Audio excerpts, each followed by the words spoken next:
Hello and welcome back to Talk of the Townsend. I'm Benedict Townsend. And I'm Hannah Townsend. It's lovely to be back with you, Hannah Townsend. It really is. We've been churning out the vid pods. We have. I hope people are enjoying these nice little vid pods, as we've always called them. Well, people actually might be listening to audio only. This might be playing through like an Alexa right now. And people are thinking, vid pods?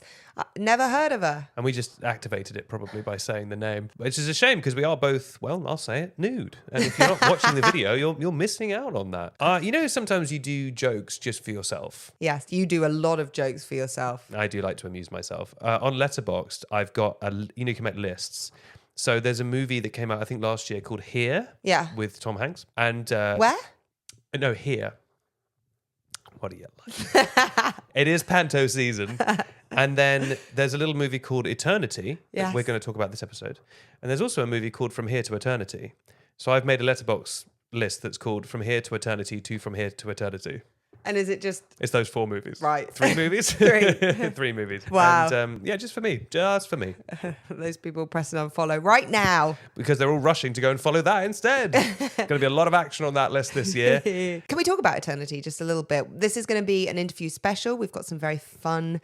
We've got a double interview coming up. Yeah, 2 times 2, whatever that is. Miles Teller, Elizabeth Olsen, Dave Join Randolph, and John Early. What a lineup. Although we weren't that early. We were near the end of the day. We were indeed. I really loved Eternity. Like, really loved it. I thought it was so funny. I thought it was a fun, original idea. I had a great time with that film. It's a genuine rom-com in that it's got good, real rom and good, real com. Yes. Dave Join Randolph is so funny in this movie. John Early is also very funny, but she is hysterical in this movie. Yeah. Also I think it is a very funny script, but like she sells every joke so well. I like, the message of the movie. We spoke a bit and you'll hear this in the interview, but like, that you can have more than one soulmate. Otherwise, life can be very unpredictable and change very fast, as we've definitely found out this year. And I think that to think, obviously if anything happened to either of us, it would be the end of the world. Of course. But for everyone. It gives you some sort of hope that, there is life after this, if there needs to be. Yeah, and that life can sort of go on. Like in the movie, I think this is in like the trailer, like Elizabeth Olsen's character had a great love who died in like World War II or something. Yes. So he died basically, they got married and then he died when they were like 21. Yeah. And then she went on and remarried. And it's like, well, you kind of do want people to believe that there is a chance of that. Because otherwise it's what, you're just lonely for the rest of your life and sad? It's like, is that really living? Exactly. Although if I die, you're not allowed to. Oh, please. I also like in the film, and this is something I've been thinking a lot about recently, based off, Travis Kelce said him and Taylor Swift never fight. They've never had an argument in the 2 years they've been together. And that came off the back of George Clooney saying in his 8 years of marriage or something, they have never had one argument. And I thought about that and I thought, that's insane. That's either a lie or, there's clearly...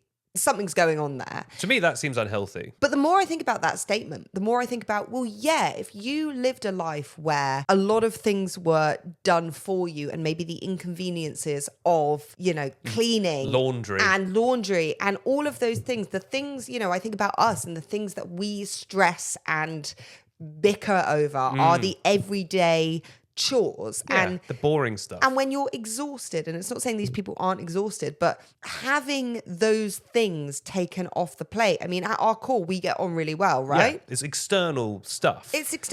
We live together, we work together, we don't have a cleaner or, any of those things. And so it's trying to divide work up, which when you're exhausted, it's sometimes you bicker. And to bring this back to Eternity... I was wondering how you're going to make the link. To bring this back to Eternity, she talks about her first love, how she viewed it in this kind of sepia-toned way, right? Passionate. Exactly. But that's because they never got to the stage where it was the mundane living. It was, it was the day-to-day. So when you look back on that, you think, oh, that was, the love of my life who died at war, etc., etc. Obviously, not quite what we went through, but, yes. You look back in a rosy way because you've not got to the stage. It's like when you first meet someone and everything is like the best thing in the world, but then you get used to stuff. Yeah, but I agree completely. And it's also kind of the difference between like young or like teenage perceptions of love versus like, I'm not going to claim to be like some wise old tree, but like we are adults now. And I think we have a more adult perception of love that like, love is more than just big gestures and roses and like, that stuff's important, but it's also like how you show up for each other day to day and like, and like be a partner and be a team and like express love in those lots of little like ways. Yes. And that it's not always just about like gifts. I will die at war for you and buy you gifts. It's like obviously we still buy each other gifts and stuff, but it's more about like, I'm going to be a person around for you. Yeah, it's a partnership. I think that and a comfortableness. Yes, a comfort and a partnership, which you can view, two ways. I think sometimes people get to a stage in life and in a relationship where they're like, the grass could be greener, and it's wanting that excitement again. But I see people online. You go through the loop of, oh, we've just met, it's crazy holidays, it's blah, blah, blah. And all of those things are so much fun. But then as time goes on, you settle into a very like a love that is just, I don't know if reliable makes it sound boring, but I don't see a reliable love as boring. I don't view like relying on each other and having a partnership as boring. No, I think one of the more damaging things is the idea that these things are like dependability and routine or any of these things are considered like bad or boring or unromantic. There's actually something, I think there's a lot of it I see online now of people romanticizing like two older people doing a crossword together and they have their little routine where they drink coffee and do their crossword. No, that's very romantic. Absolutely. Yeah. And they've got such a deep knowing love. Like we haven't been together for, 40 years, but we know what each other is thinking with a look. We really do. We are almost telepathic, which is very special and, to be treasured. What's that? One of those like Tumblr quotes. It's like to be loved is to be known. Yeah. Or to be loved is to be seen. But it's true though. Like to have someone truly know you. Yes. Warts and all. This is a very nice podcast talking about how much we love each other. No, but it's so interesting because I have a lot of friends who missed a Tinder or a Bumble. I'm trying to think what all the ones are, Field or whatever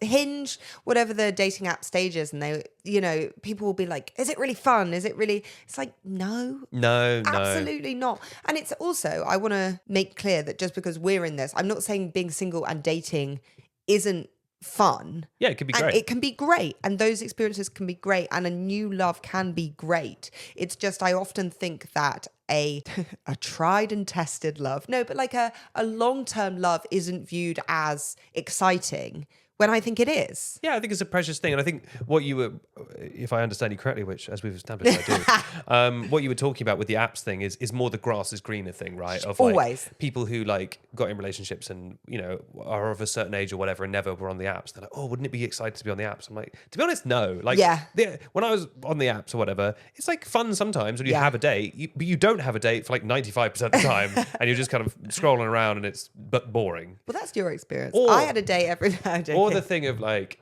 we always talk about this, like it's almost worse when you go on a date and it's just fine. Yeah. And you're like, look, there's nothing wrong with this person. I'm not having a bad time, but like, I'm not, this is clearly not the one. Yeah. But I guess I'll just have a nice time and then we'll leave. And then it's like, and you almost sort of doubt yourself or gaslight yourself of like, well, maybe I do love them. Yes. Because you don't know. Yeah. They're good enough. Yeah. It's weird. It is. And honestly, being on the apps, talking to my friends, it's like a full-time job. Yeah. Because and they're all paid now as well. They're all paid to win. Oh, right. What, to boost yourself? Well, like they do stuff like hide matches unless you pay, and like they're all seriously, they're all like super monetized now. We were alive during a crazy window when all the new tech like Uber and the apps and all that stuff all basically worked. Because it was all funded with money that was going to run out eventually. Yeah. But there was a brief window where you could get an Uber for £2. Yeah. All the apps were free. Yeah. Facebook wasn't taking your data. Like, there was a brief window where Silicon Valley made sense. I remember where I was the first time I ever heard about Tinder. I was in one of my best friend's kitchens, and she turned to me and she was like, my sister's downloaded this app called Tinder.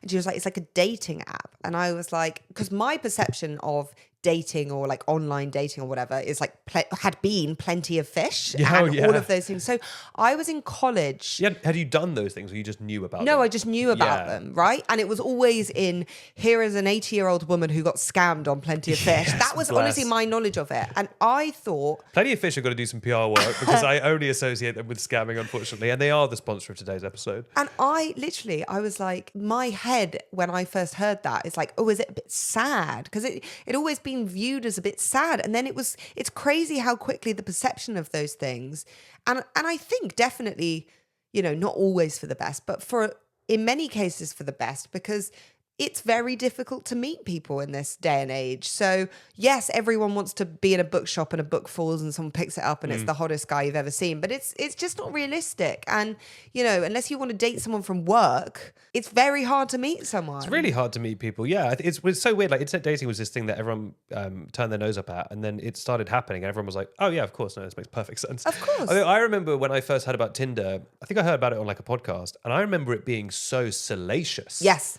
And so, because it was very much associated with like, but it's not about dating, it's about sleeping with people. Do you think? I think in the beginning, Tinder was very hookup-y. I think they've done some PR work to be like, no, you can meet your husband on Tinder. But at the beginning, I think Tinder was a lot more like Grindr, I think. So, I don't know. Oh, I was using both Tinder and Grindr at the time.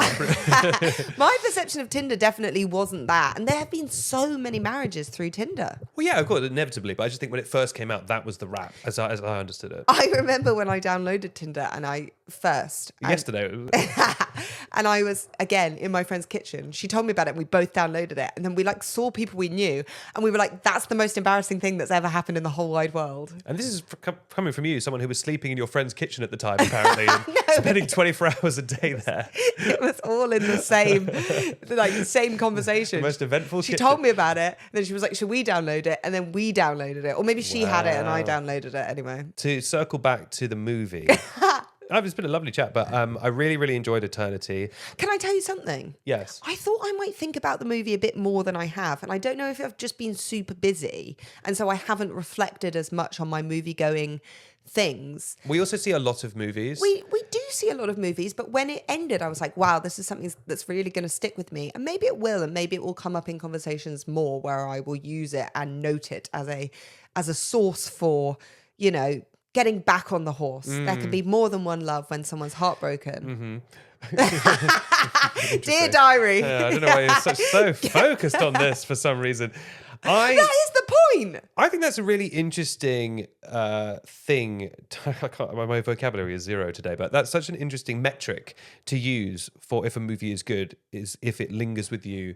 I was actually thinking yesterday after seeing 28 Years Later, The Bone Temple, which I believe we're embargoed, so I can't actually tell you anything about. I can say I liked it a lot, but that really got me thinking about how 28 Years Later from earlier this year is a movie that I really still think about and really stayed with me. And I actually think I might bump it up to higher on my 2025 list for the simple reason that I think about 28 Years Later a lot more than even other films from this year that I really like. Yeah. Like One Battle, which I loved One Battle, but I think about 28 Years Later more, which is interesting. So it's interesting that you use that as a way of measuring. That goes really high on my metrics. And sometimes I will go in and give a film a rating. And either I'll have just thought about it a lot more or had conversations about it, and that will like change my view and rating of the film. Sometimes I'm like, that was such a fun ride. I didn't know where it was going and I blooming loved it. And that excitement carries me through liking the film. But I think a lot of the time when I rate films, and my favorite films are films I have watched and films that, you know, I speak about and that really like stick with me, and either their message or just stick with me because I'm like, that was such a crazy ride. And sometimes I'm like, wow, I'm really going to think about this film. And then when I don't, I'm like, ooh, I don't know. I'm like, did the message land? I want a film to like move me to a point of sticking with me. I think that's very intelligent of you. Thanks. Personally, emotionally intelligent. I will say this, and this was my Letterboxd review. We saw another movie this year called A Big Bold Beautiful Journey, which I'll say is not a good movie in my opinion. And I think what's quite striking is that Eternity is a different movie. It's got a completely different premise, but I do think it's weirdly kind of similar. Agreed. But very distinct in the fact that I think Eternity is a very successful movie and Big Bold Beautiful Journey is a very unsuccessful movie. And they were going very much for the same thing. Yes. And my review on Letterboxd was like, Eternity is a big, bold, beautiful journey if it was actually big, bold, and beautiful. Yeah. Because one of the many weird things about Big, Bold, Beautiful Journey is that it's not even a very big journey. They don't really do much. Whereas Eternity is like big and consequential, and they go places and they do things, and it's, you know, the scale of it. I also want to shout out Miles Teller and Elizabeth Olsen. I want to shout out the two leads of the movie, but they are listening. They are listening, but I think they do really good work here that might be underrated, because I think people always remember big showy acting performances, but they both do a really subtle thing here where they're both playing basically old people in young people's bodies, and they do it really well in a way that's like funny and amusing but also fully believable. Agreed. And emotional, and it's really good acting. Yeah, I would really absolutely agree. But anyway, that's enough preamble, I guess. Shall we jump into the interviews? Let's do it. Okay, first up, you're going to hear Elizabeth Olsen and Miles Teller. Hello, lovely to be here with you. In this film, after you die, you come back as the age you were when you were the happiest. What age was that for you? 12. Straight in. It's a combo because I'm very happy with my current body and brain. But ages just from looking back, 11, 13, and 17 were very like hot years So for me. specific. You were really hot. Only the odd numbers. No, hot years. Okay. it was hot in the world where you were. Yeah, I mean, when you talk about those ages, My hot 11-year-old. yeah, your hot 11-year-old age, Self. I do immediately think about what a joyful time being 12 was. Because I think your experience of 11 was my experience at 12. That kind of, you feel really confident. Yeah. You're like an older kid, but like pre like lots of crazy things happening to your brain and body, and it's amazing. But A lot of changes. I hope that the happiest body is in the future. Still to come. Yeah. This film has like a really interesting perspective on soulmates. We are married. So I would like to think that we are soulmates in some way. Sure. Fingers crossed. Do you think that there is one soulmate in this life? And has this film kind of changed your perspective on soulmates? I think for me, I'm married as well, and she certainly is the person I've been the most compatible with by a mile. But Just a mile. So I think there's plenty of relationships that are functional, but I feel really lucky that ours has not felt stale at this point. And I know because people talk about looks will fade and this and that, but really it can be your best friend, and she truly is that for me. Yeah, I mean, my husband is also the person I prefer most on this planet. At the same time, I hope that if something happens, if anything were to happen to either of us, that both of us would have an opportunity to find love again. Yeah. And so I do believe that hopefully we have many loves in our life, depending on our circumstances. And I even think that love, like relationships that you have that served a moment in your life but don't serve a different phase of it, is also a huge part of one's life and shouldn't be written off and should be kind of validated as well, even if, it wasn't the right thing for a long time. Yeah. I think it was really nice to see a new perspective on the soulmate Yeah. angle. I'd like to maybe test how well you know each other a little bit. It's not going to go well. What would the other one's perfect eternity be? We can answer this. Yes. Thank you. Miles would be on a cul-de-sac surrounded by people he loves. Yes, and Lizzie's, it's either like a version of Venice in February, or it's this kind of pastoralized version of in England, really, when there's some books Lots of and options. some art and a nice food place, and it's cozy. That sounds somewhere I'd like yes. to be too. He's correct. And you're both 11. And That's the main Yeah, thing. yeah, 11 yeah. and And 12. we're both 11. And we're and both 12. crushing We're both it. in 5th or 6th grade crushing it. Yeah. Oh, what a chat. Oh, I didn't realize it was over. Wow, I was so lost in it. What a chat. Lovely people, very nice people. And now we come to the two silly jokers in the pack of the movie, Dave Ironjoy, Randolph, and John Early. You two are so funny in this film. Thank you. And it kind of felt like at times you were almost like competing to make each other break. Oh, Was that happening? We weren't breaking. We were professionals. We were making them break. Yeah, exactly. The one thing that made me break was was like a purely physical, nonverbal thing that Davine did when I was giving my little speech about different kinds of love or bonds, and Davine went like, she was like with the guys and she had to come around to my side and she went. like it was literally like Looney Tunes. It was animated. It really made me laugh. It's a very funny script, but it felt like you guys were given a bit of leeway as well to just... A little, Yeah. but Play it around. is a good script. Yeah. But yeah, he was very Trusting of us. yeah, and had such a light touch and allowed for certain moments to bubble up and. So we like asking our audience big questions about film and TV. So wanted to ask you a question. Okay. You die, and you're Yes. allowed to take and you're and you're allowed to take one film to the afterlife, to eternity. Yes. What film are you taking? Cinema Paradiso. Ooh. I'm gonna. Affair to remember. Oh my god. I'm gonna. You do love those 50s. Oh, I'm not playing. Yeah. Turner Classic Movies. Yeah. I watch that more than real TV. Muriel's Wedding. I love that movie. So in this movie, when you enter the sort of what's it called, the transit area, Yeah. you appear as the age you were happiest. What is that age for you? Right now. That's Beautiful. Thank you. I would say It's not right now for you. It's kind of right now.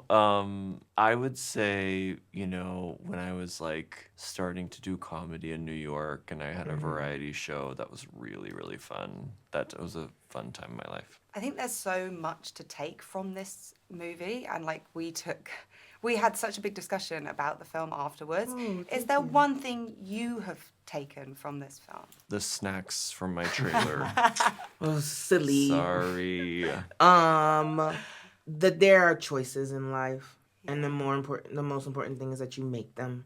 Meaning, live your life out loud. Don't be too precious with it. Don't be edging all the time. Yeah, and be like, open to new experiences and people. I don't know if I can ask this because they're married. Ask. Well, okay. Do you believe that there's one? There's one person. Yeah.